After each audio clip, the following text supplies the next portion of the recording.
Bom dia a todos, que a paz de Jesus sempre esteja conosco, principalmente num estudo como esse, de dificuldade desses preceitos evangélicos, desse preceito cristão, com as nossas vidas em sociedade, onde somos o tempo todo incentivados a reagir e agir de uma maneira ainda tão violenta e tão intolerante. Vamos repetir essa passagem de Mateus, quando Jesus fala assim, olha, aprendeste o que foi dito, olho por olho, dente por dente. Jesus, nesse momento, ele vai citar, aprendeste o que foi dito. O que eles aprenderam? Eles aprenderam a lei mosaica, é a lei de Talião. Aprendeste o que foi dito. O que foi dito? Dente por dente, olho por olho, osso por osso. A legislação ela funcionava dessa maneira, na época de Moisés. Então, vocês aprenderam o que foi dito? A ideia foi essa, vocês aprenderam. Então, a lei é a lei de Talião. É o primeiro movimento que ele vem nessa passagem, é nos questionando aquelas pessoas se elas tinham aprendido. Porque naquela época, a lei, essa lei de Talião, já era considerado uma evolução, um progresso para aquele povo bárbaro. Porque era o quê? Era um dente por uma dentadura. Era um olho por dois olhos, ou 4 olhos, o olho da família inteira. Então eles não se continham. Ele foi prejudicado num dente, ele ia arrebentar todos os dentes, mais o dente dos seus parentes. Funcionava dessa maneira. Então essa legislação já foi um avanço, digamos, na área legislativa daquele povo. Um povo bárbaro, um povo ainda bruto. O que predominava até então? A força física. Quem tinha mais força ganhava no berro. Como até hoje algumas pessoas ainda tentam ganhar as coisas como? No berro, na força, no tamanho, no constrangimento físico.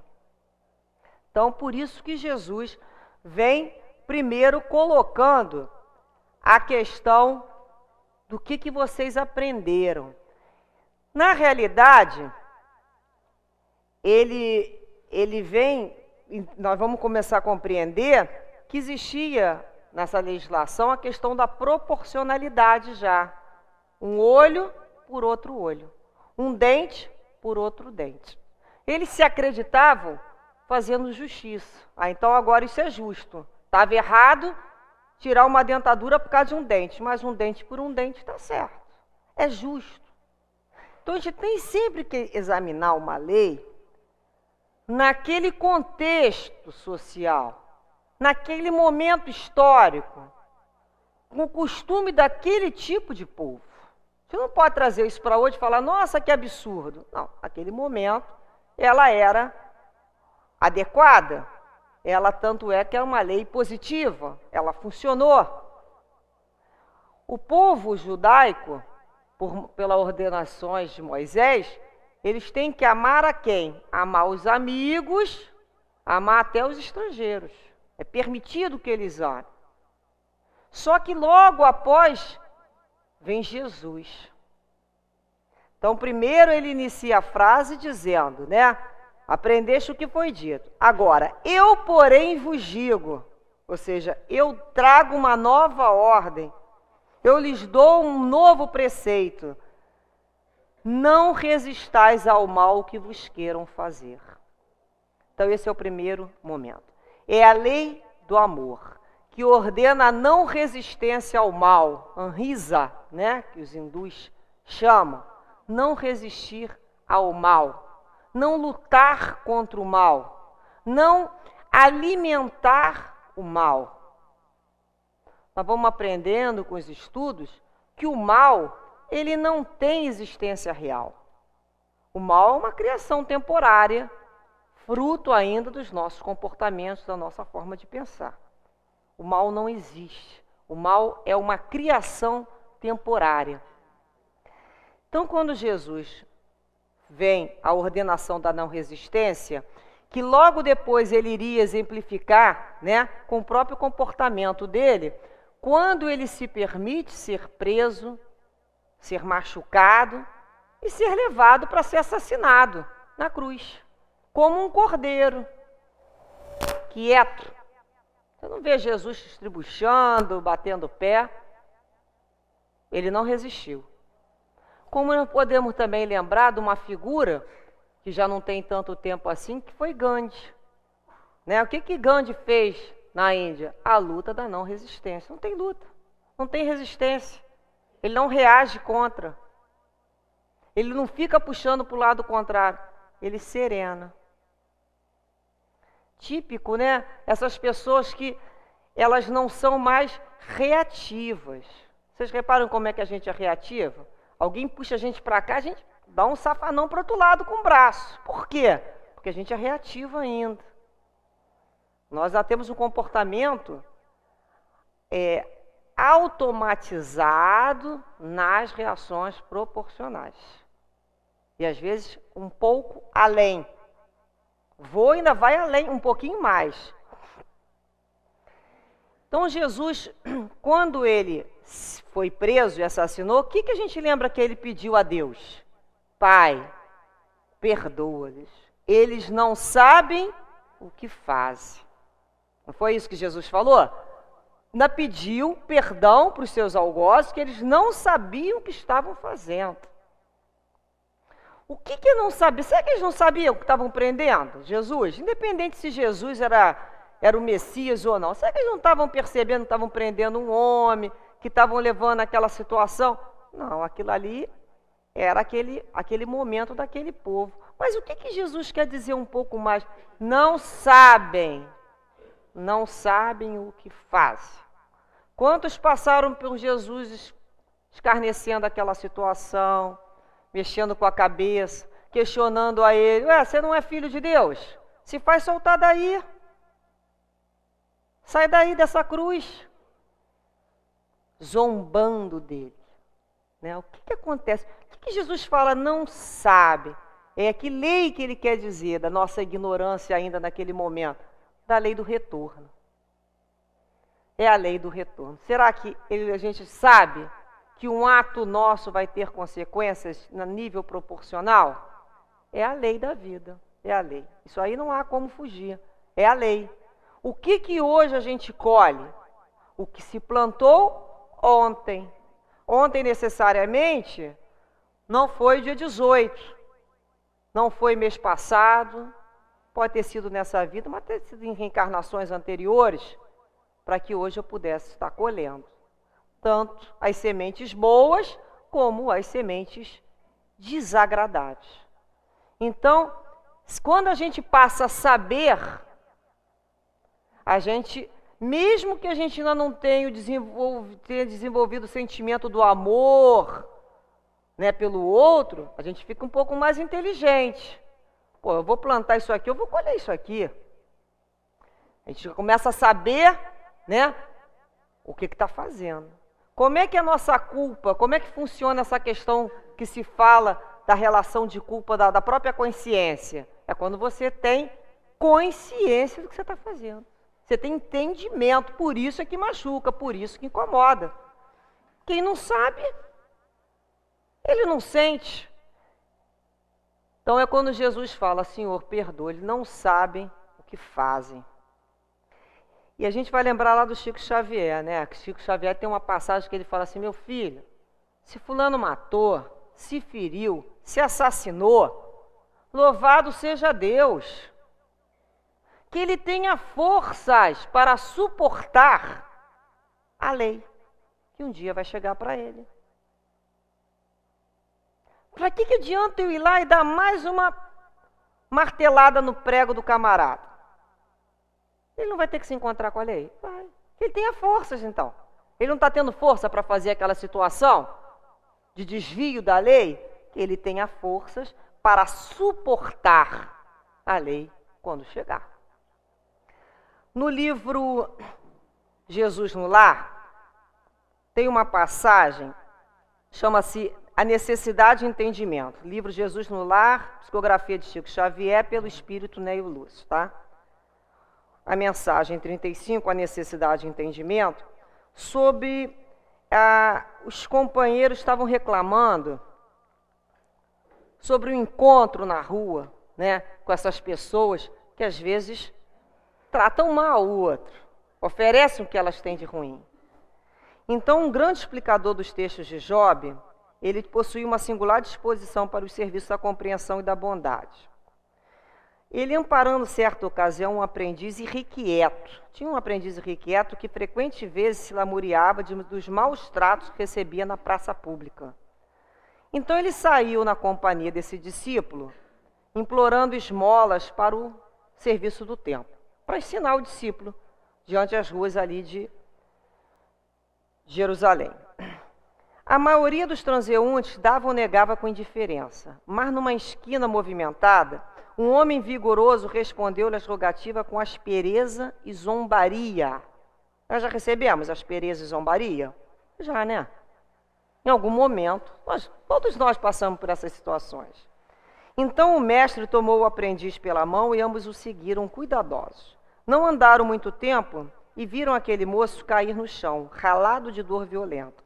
Ele sofria de cólicas mortais. Mais adiante, defrontaram um cavalheiro que nem sequer respondeu à súplica. Endereçou-lhes um olhar rancoroso e duro. Aquelas pessoas que só no olhar é o chamado bofetada visual, né? Não precisa ter gesto, é aquele olhar que a pessoa descarrega. Então o orientador acompanhara o passo daquela pessoa, quando a estranha personagem chegou à residência que lhe era própria e repararam que um grupo compacto de pessoas choradas o aguardava. E logo depois esse homem começou a chorar também copiosamente, pois foi informado que o infeliz retinha no lar uma filha morta. Eles continuaram, então, retraíram-se ambos, verificando que receberam de um senhor fortes palavrões pela quem eles tinham pedido esmola. O rapaz respondeu com palavrões.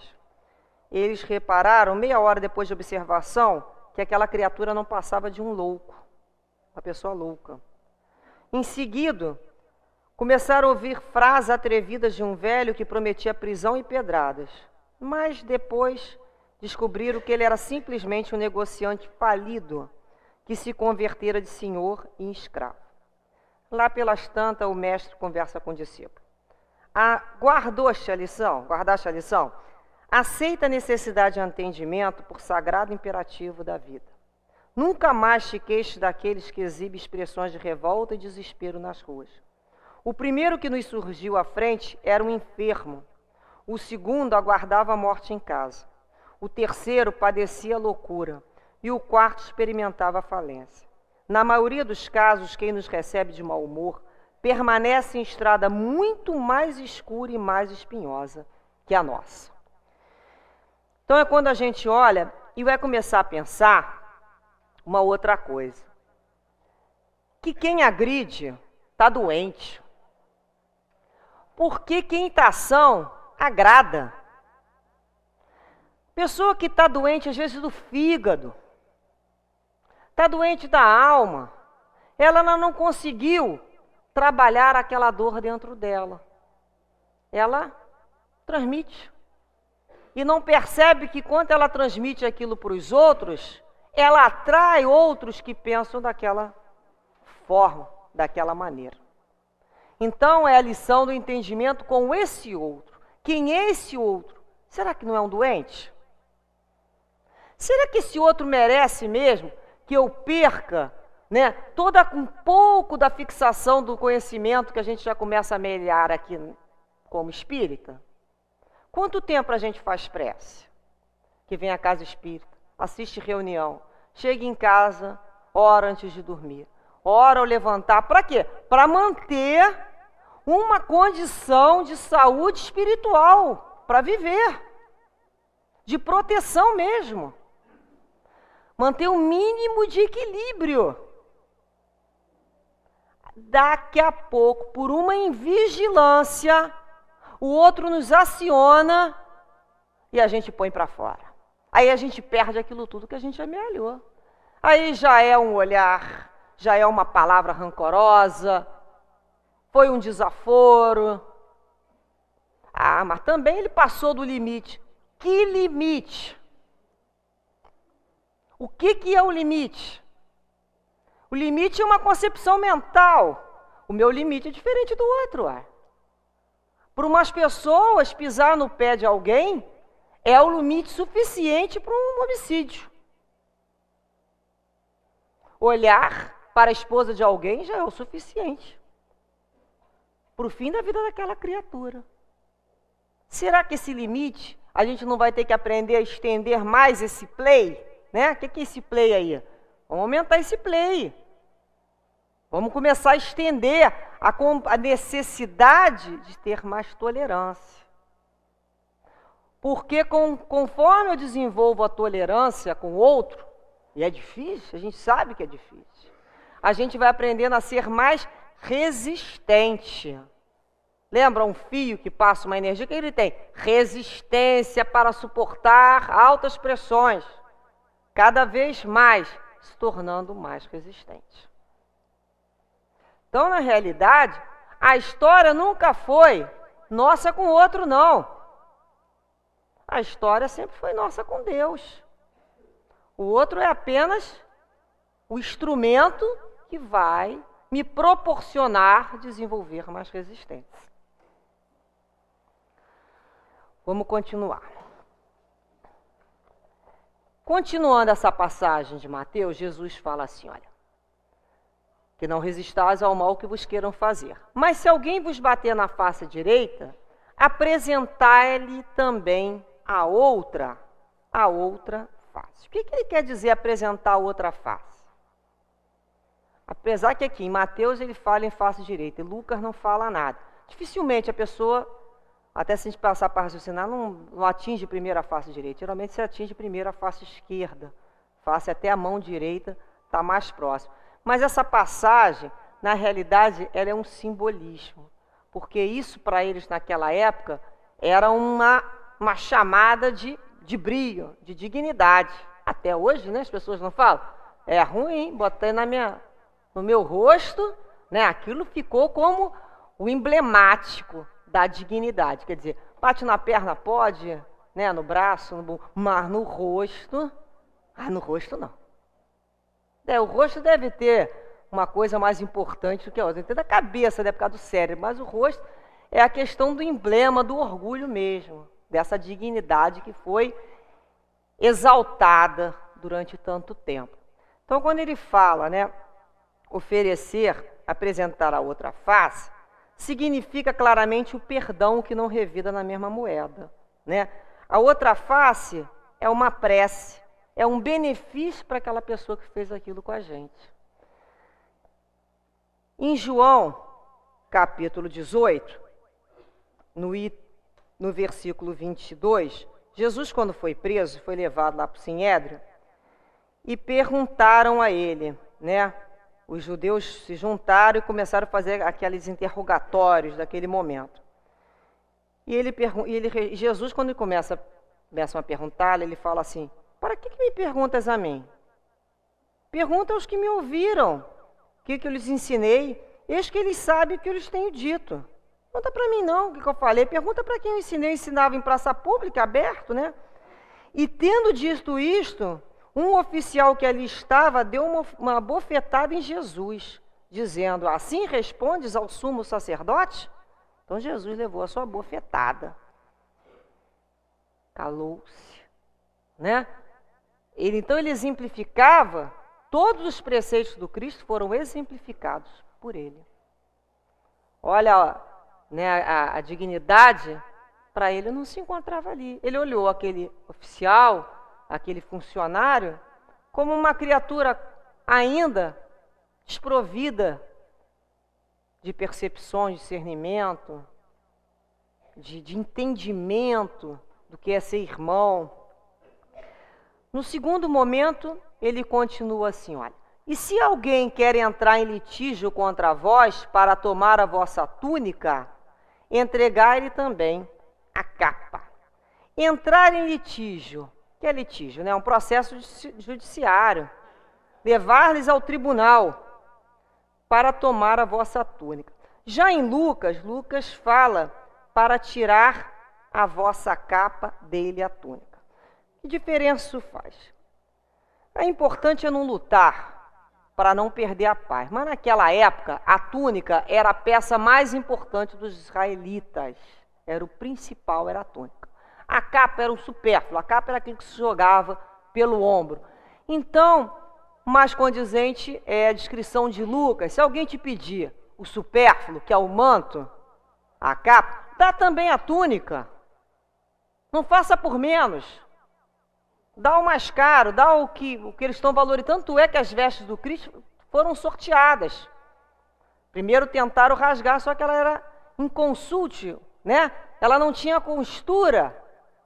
Então, mais uma vez, diante de todas as profecias que se encontrava em Isaías, até as suas vestes foram sorteadas. Depois ele continua assim, ó, e se alguém vos obrigar a dar 1000 passos com ele, dai ainda mais 2000. O que ele quer dizer aqui? Quantas vezes nós somos solicitados mesmo com sacrifício? O cara pede um pouco, né? Quando a gente fala assim, poxa, eu te dei o dedo, já quer a mão inteira, né? Tem gente que vem sempre pedindo mais. É quando a gente começa a perceber o que aquela criatura está buscando naquela relação. Ela quer mais. Então é quando a gente vai começar a entender que a gente vai fazer além do solicitado. É o sacrifício mesmo, é a doação. Essa é o ensinamento do Cristo. Vamos ver se a gente já consegue dar além do que se foi pedido. Pediu isso? Dá mais. Olha como é que há quantos 1000 anos a gente vem revendo. E a dificuldade que a gente tem de se doar e de doar. Depois Jesus fala assim, olha, dai àquele que vos pede, não vos deis as costas a quem vos quer pedir emprestado. É o desapego total. Então, a gente pediu emprestado, nem volta as costas para pedir de volta. Você está esquecendo de me devolver aquele livro que eu te emprestei? Traduzindo da forma mais simples, seria isso. Nem pedir de volta. É o desapego total. Esse desapego, se a gente começar a entender, né, a visão do Cristo, o que realmente é nosso? Nosso mesmo, que a gente possa hoje falar assim, olha, isso aqui é meu. O que é nosso? Se não for o patrimônio interno, de entendimento, de compreensão. Mas nada é nosso. Meu corpo é meu? Não, posso daqui a pouco dar um piripaque aqui, tchau. Não é? Um filho é meu? Uma casa é minha? Um marido é meu? Não. É tudo empréstimo.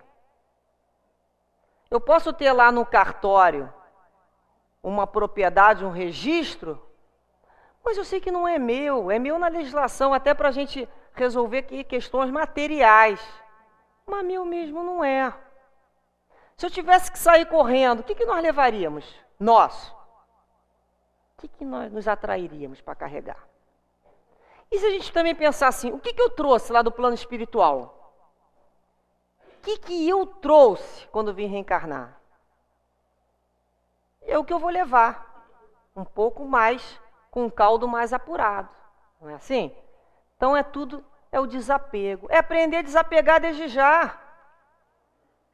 Não vamos levar casa, não vamos levar carro, não vamos levar filho, não vamos levar parente, não vamos levar nada. Nós vamos levar aquilo que a gente conseguiu conquistar com o entendimento, com o conhecimento espiritual. É isso que nós vamos levar. Então é esse desapego. Vamos aprendendo a desapegar desde já. Até para aprender a se preparar para a grande viagem, que todos iremos fazer. um dia nós vamos embora. Mesmo que a gente não acredite que isso vai acontecer com a gente. Vai, gente. Para a gente não ficar que nem aqueles espíritos que ficam ali. Pô, mas como é que eu vou e vou deixar isso do jeito aqui? Ó? Como é que eu vou deixar isso aqui? Ah, o mundo não vai viver sem mim. Vive. Vive bem. Né? A gente depois descobre que vive bem até. É a vida. Então, é para renovar. É a oportunidade de renovação. Nós temos que começar a aprender isso. O outro está me pedindo aquilo, a briga está sendo por causa desse instrumento, a briga está sendo por causa disso aqui, é meu.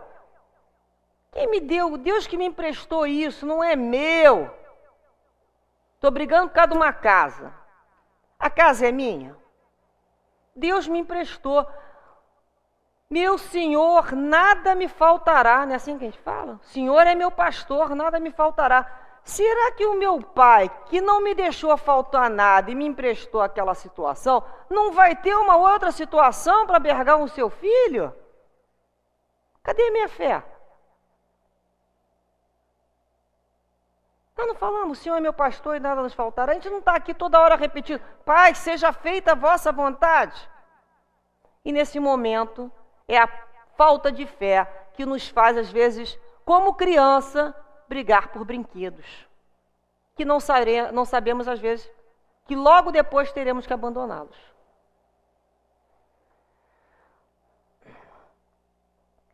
Nesse item 8 dessa lição, depois vem todo um comentário do Kardec, a companheira leu, e ele vai falar que Jesus, né, ele não proibiu a defesa. Jesus não proíbe a defesa. Ele não manda que a gente vá lá e ofereça nosso pescoço para o camarada malvado e perverso.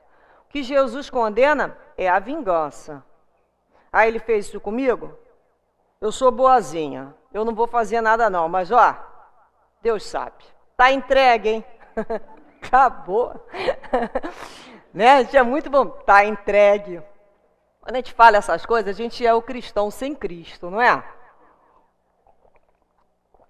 Às vezes a gente parece aquelas pessoas que trabalham meio de buscar o outro, né? Aquele olhar assim, meio cowboy. A gente fica pensando assim, meu Deus, como é que a gente vai ter que melhorar essa personalidade? Desgastar uma personalidade ainda tão violenta. É preciso desgastar. Então Jesus, depois Kardec vem falando assim, olha, quando Jesus diz para oferecermos uma face, quando a outra foi atingida, ele quis dizer que não se deve pagar o mal com o mal. A defesa é própria do instinto de conservação, que é lei da natureza. Tanto é que no final ele fala, voltai os vossos olhares para frente. Quanto mais vos elevardes pelo pensamento acima da vida material, menos sereis machucados pelas coisas da terra. Então, quando é um ponto de vista, tudo é uma questão de ponto de vista. Quando a gente vê duas crianças brigando, por causa de um carrinho velho sem roda, a gente ri. É o ponto de vista. Para eles, aquilo ali é a coisa mais importante. É um ponto de vista. Quando a gente já amadureceu, pô, tá brigando por causa disso? A gente chega a ficar até sem palavras, porque a gente já fez aquilo ali. Pô, tá brigando para ver quem vai pegar aqui mais pudim na hora do almoço? Nós já fizemos isso. Mas depois é engraçado. Coisas de criança. Coisas ainda de imaturidade. Conforme nós vamos passando pela vida, pelas dores, pelos sofrimentos, as coisas que eram tão importantes, que a gente era capaz de matar ou morrer, não movimenta mais a gente. O que aconteceu? As coisas não são as mesmas? O que mudou? Foram as situações ou a forma pela qual nós as observamos e as valorizamos? Nosso ponto de valor mudou. A gente não mata e morre mais por causa daquilo ali. A gente aprendeu que aquilo ali não significa tanta coisa diante da possibilidade de manter a paz, o equilíbrio, a harmonia. A gente vai chegando uma hora que a gente quer o quê? Paz. Não é paz da preguiça de ficar quieto sem trabalhar, ninguém no nosso ouvido. Não é essa paz, não. A paz que a gente pode falar seria a paz do Cristo, quando a gente sente a presença desses mentores e guias espirituais ao nosso redor. E eles só vão ficar ao nosso redor, permitindo que a gente divida com ele esse banquete, conforme as nossas vibrações estiverem, a nossa linha de pensamento. Como a gente frequentar um ambiente espiritual, vibracional, não é ambiente físico, não. Todos aqui podem entrar, mas nem todos frequentam o mesmo ambiente espiritual. Isso vai depender como é que está o teu teor vibratório, como é que a tua mente funciona, aonde ela chega. Isso é individual. Então, sobre a questão da defesa, né, tem uma passagem no livro aqui, Os Mensageiros, que estava aqui na lição, Mensageiros, psicografia de Chico Xavier, né, do espírito André Luiz, sobre uma lenda da serpente e o santo. Então o Vicente, né, ele começou a contar uma história. Contam as tradições populares da Índia que existia uma serpente venenosa em certo campo. Ninguém se aventurava a passar por lá receando-lhe o assalto. Mas um santo homem a serviço de Deus buscou a região mais confiado no Senhor do que em si mesmo. A serpente o atacou, desrespeitosa. Ele dominou-a, porém, com um olhar sereno e falou: minha irmã, é da lei que não façamos mal a ninguém. A víbora recolheu-se envergonhada. Continuou o sábio em seu caminho e a serpente modificou-se completamente. Ela procurou os lugares habitados pelo homem e, como desejosa de reparar os antigos crimes, mostrou-se integramente pacífica, mas desde então começaram a abusar dela. Quando lhe identificaram a submissão absoluta, homens, mulheres e crianças davam-lhe pedradas. A infeliz recolheu-se à toca desalentada. Vivia aflita, medrosa, desanimada. Eis, porém, que o santo voltou pelo mesmo caminho e deliberou visitá-la. Espantou-se, observando tamanho ruína. A serpente contou-lhe então a história amargurada. Desejava ser boa, afável e carinhosa, mas as criaturas perseguiam-na e apedrejavam-na. O sábio pensou e respondeu após ouvi-la: mas, minha irmã, houve engano da tua parte. Aconselhei-te a não morderes ninguém, a não praticares o assassínio e a perseguição, mas não te disse que evitasses de assustar os maus. Não ataques as criaturas de Deus, nossas irmãs, no mesmo caminho da vida, mas defende a tua cooperação na obra do Senhor. Não mordas, nem firas, mas é preciso manter o perverso à distância, mostrando-lhe os teus dentes e emitindo os teus silvos. Então, quando a gente começa a pensar assim, olha, a gente não pode morder, mas mostrar o dente, tem que mostrar. Tem uma hora que a gente fala assim, olha que eu não sou uma pessoa ainda boa não, né? Porque senão, você tem que ter discernimento para tudo na vida. É a prudência. Sejais mansos como as pombas e prudentes como as serpentes. É a distância. Às vezes é necessário com aquele outro a distância psíquica. Um distanciamento. Ele ainda não sabe conviver de forma mais interior. Então é necessário a gente fazer discriminar algumas situações para que a gente viva com um pouco mais saúde. Então é quando você pode se defender? Pode. A gente não tem que apanhar do outro. A gente, quando sobe a montanha, se afasta das pedradas das crianças. É o momento de subida, do olhar melhor. A gente começa a perceber que só cai em armadilha de lobo o próprio lobo.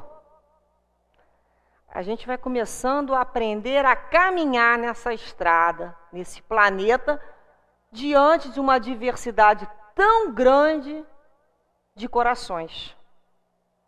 Você não tem que machucar ninguém, mas também a gente pode viver sem ser machucado, aprendendo a dar, né? Fazer aquelas percepções. Até aí eu vou. Como é que eu posso ajudar essa criatura? Eu deixar ela me bater mais ainda vai fazer bem a alguém? Não. Não estamos nesse nível, ninguém precisa ser Marte, não. Olha como é que ele me machuca, olha como ele faz me sofrer. Quem está ganhando o que com isso? Às vezes a própria criatura está vivenciando um processo que a gente chama de vítima, né? Então é quando a gente começa a entender por quê. Ou então é quando a gente começa a estudar a questão dos padrões do Cristo e começar a pensar nesse outro. Esse outro que eu não posso resistir o mal. A esse outro que me busca para fazer o mal, que me faz sofrer. Primeiro ponto, né? Quem é esse outro? O que a gente entende, né, desse outro, quando a gente começa, o outro me provocou. Provocou o quê? Quem provoca alguma coisa. Provoca uma reação. Mas nós começamos a entender que a gente tem que deixar de ser reativos para aprender a agir. Existe um tempo, um hiato, entre o momento da provocação e o da resposta. Quanto tempo se leva? Para algumas pessoas, elas usam a expressão assim, ó, bateu, levou. O tempo é imediato, é automático. Então, se nós formos usar aquilo que nós trouxemos já de vivências de espíritos ainda violentos, esse automático continua funcionando. O que Leon Denis fala? Leon Denis fala em impulso surdo. O que vem a ser o impulso surdo? É essa diferença entre o pensar e agir. Poxa, eu penso bem, eu quero melhorar. Eu não quero mais ser essa pessoa que eu era, que reagia dessa maneira ainda tão violenta, não. Eu não quero mais ser assim. Mas olha, toda vez que fulano me aciona, quando eu vejo, eu fiz. O que é isso? Esse impulso surdo, essas energias acumuladas de pensamento e sentimento que eu trouxe lá de trás de outras reencarnações e que hoje saem automaticamente. O que me cabe fazer? Eu, no meu automático, eu sou uma pessoa boa? Não, primeiro eu tenho que me conhecer. Estou falando de mim, tá, gente? Estou falando de vocês, não. Eu, no automático, eu não sou boa. Eu tenho que primeiro reconhecer isso. Quando eu começo a reconhecer isso, eu começo a pensar. Será que o que o outro fez foi tão sério assim? Ah, ele tirou minha dignidade. Ele me afrontou. A minha dignidade estava ali naquela situação? Será que estava? Será que eu não ampliei mais ainda uma situação que eu poderia ter feito o famoso ouvido de mercador? Aí é quando a gente fala assim, e o que vão pensar de mim? O que vão pensar de mim? Que eu sou um covarde? Ah, não vou levar desaforo para casa não. Mas às vezes a gente leva para o túmulo, não é? Não leva para casa, leva para o túmulo. Morreu de quê? De raiva. Deu um piripaque na rua e morreu. Reagiu ao outro, num mundo ainda tão violento, morreu. Não levou o desaforo para casa, não chegou nem em casa às vezes. Valeu a pena? Valeu a pena, gente. Aí a gente reza, pede paz, pede tranquilidade, pede para a nossa vida ter mais saúde, ter mais harmonia familiar. Qual é a parte que nos cabe? A gente consegue fazer? Se calar? Então é a hora que a gente começa, primeiro, a pensar assim, olha. Eu trouxe uma mensagem aqui do Espírito, Francisco Xavier, de Bordeaux, 1861. E ele fala assim, que irão pensar de mim se eu me recusar a reparar o que me é cobrado ou se não exigir reparação do que me ofende. Nessa mensagem ele fala que essa é a frase que as pessoas mais dizem, né? É verdade, que irão pensar de mim. Às vezes a gente fala assim para a criança, vai lá, teu coleguinha te machucou? Vai lá. Você não vai chegar em casa apanhando, não. Você não é homem. Às vezes a criança fala assim, mas eu não tenho raiva. Eu não quero bater. Não, tem que ir. Você tem que aprender a ser homem. Olha como é que em casa a gente continua repetindo esse mesmo critério do que é ser homem, do que é ser gente, do que é ter moral. E a tua moral? Moral está ali? É quando a gente começa a questionar. A doutrina espírita nos proporciona a oportunidade justamente de começar a repensar. Com Kardec, o ensinamento do Cristo, para a gente o quê? Mudar. É mesmo, eu também fazia assim. Sabia que eu fazia assim lá em casa? Sabia que eu também achava assim? Eu não ia voltar para casa com aquele desaforo, não. Conforme a gente está aqui, vocês querem participar desse banquete espiritual? Vocês querem essa vibração de paz? Vocês querem mais tranquilidade na vida de vocês? Querem? Então abre mão desse lado violento. Ah, não. Eu quero a vibração de paz. Mas eu não abro mão desse jeitinho que eu sou. Porque eu sou muito boa. Mas quando pisam no meu calo, eu sou boa? Não. Vamos lá pisar no calo de Chico Xavier, ver se ele ia fazer alguma bobagem. Agora pisa no meu.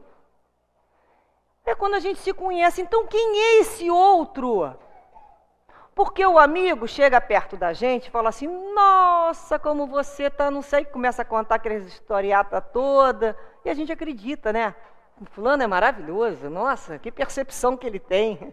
Ele viu a minha beleza interior. Pronto, não é cômodo? É purpurina. E quem é esse outro, esse inimigo que nos chega? Ele é um instrumento da nossa prova. A gente faz assim de noite. Meu Deus, dai-me paciência, Senhor. Dai-me entendimento. Dai-me compreensão. Dai-me tranquilidade. Aí Jesus falou, aí Deus pensa assim, pô, vou ensinar ela isso. Como é que vai fazer? Opção A. Vai vir uma nuvem cheia de paciência.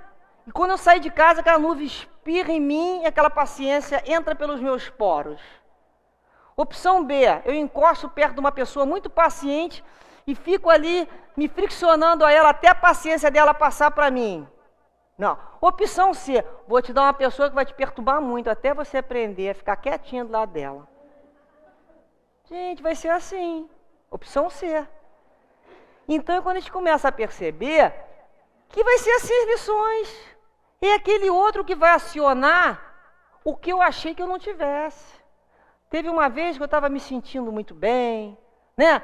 Nossa, como eu estou bem, como eu estou rezando bem, de manhã, de tarde, estou cantando, eu não estou mais falando uma palavra feita, eu estou conseguindo me controlar no trânsito. Olha, eu e Alfa, eu já estava quase voando. Até que chega uma criatura, me aciona, aí aquilo cai tudo, porque aquilo lá não é conquista, né? O que a gente tem aqui não ainda é conquista, é exercício. Quando cai tudo, a gente chora. Mas ao mesmo tempo é bom. Porque se não fosse aquela criatura cutucar o meu inchado, porque se não tivesse inchado, não saía aquele purgo. Cutucou o inchado. Botou para fora igual um vulcão. Uau! Vulcão que ainda não foi extinto. Está lá. Aquilo saiu dentro de mim. Saiu tudo dentro de onde? Do meu coração. É isso que eu ainda sou? É isso que você ainda é. Enquanto não é cutucado, incomodado, acionado, já não perturba ninguém, já tá um animal mais domesticadozinho. Mas na hora que vem com a vara, como é que você ainda reage? Aonde é que eu preciso trabalhar? Ali. Então o outro é o instrumento da minha perfeição. Quantas vezes o plano espiritual vai buscar nesses espíritos inferiores, o mentor não vai vir me fustigar, porque ele não vai fazer isso, né? Ele permite que eu seja testada por esses espíritos mais conflitantes, que gostam de briga, que gostam sabem provocar o outro, sabe? Aí aquele espírito encontra lá uma criatura invigilante na nossa casa, no nosso trabalho, um instrumento passivo, atua muitas vezes sobre ela e ela vem nos atingir. que aquela criatura é? Instrumento. Se não fosse ela poderia não ter cedido, seria outro. Sempre tem alguém. Seria outro que iria vir nos atingir. Ela é um instrumento. Porque meus amigos não me fazem caminhar nem sempre para frente. Quando ela me pressiona, quando ela me constrange e me encosta para eu reagir, ela me ensina a buscar novos caminhos. Me ensina a crescer. É quando você fala assim, olha, tudo bem. Saí dessa situação, chorei, pensei mal, esbravejei, mas não revidei. Controlei, mordi a língua, ainda falei.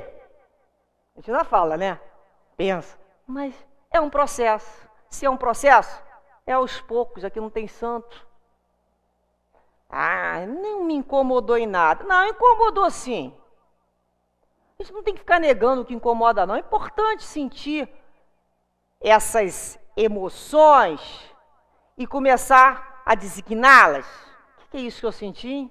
Chega perto de mim, ele me incomoda com a presença dele, com aquele comentáriozinho. O que é aquilo ali? Sente isso.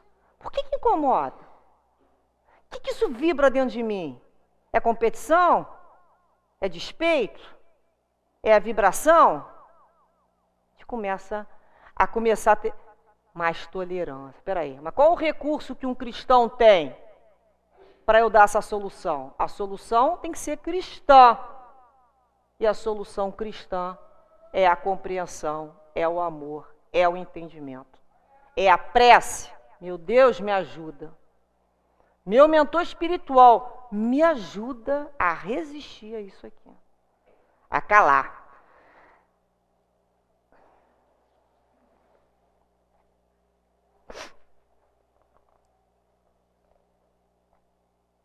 Falei aqui em resistência.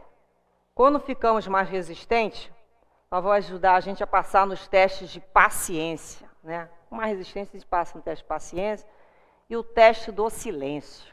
Nós precisamos, especialmente para mim, aprender a calar, né? A calar. Aprender a calar. Calar quando não se tem resposta na ponta da língua é muito fácil. Mas calar quando você sabe todas as respostas prontinha é muito mais difícil. Então tem muito mais coragem quem segura e aprende a dominar os seus impulsos do que falar. Botar para fora. Aí vou botar para fora que assim eu não tenho ataque cardíaco. Vai ter sim. Vai ter sim. Vai ficar um apoplético. Vai desencarnar com apoplexia. Vai ser muito complicado. Quando a gente começa a aprender a dominar. Eu preciso disso tudo para externar o meu sentimento? Eu preciso sair por aí batendo, me queimando e fritando o meu coração? Não. Não mais. Aí eu, para terminar, uma história que Chico diz que toda vez que ele chegava em casa com aquelas inquietações, quando o outro acionava ele recebeu uma mensagem da Dona Maria João. E ela disse assim para ele, a mãe: meu filho, para você curar essas inquietações, você deve tomar a água da paz. Quando alguém lhe trouxer uma provocação com palavras, beba um pouco de água pura e conserve na boca. Não lance fora, nem engula, enquanto durar a tentação de responder.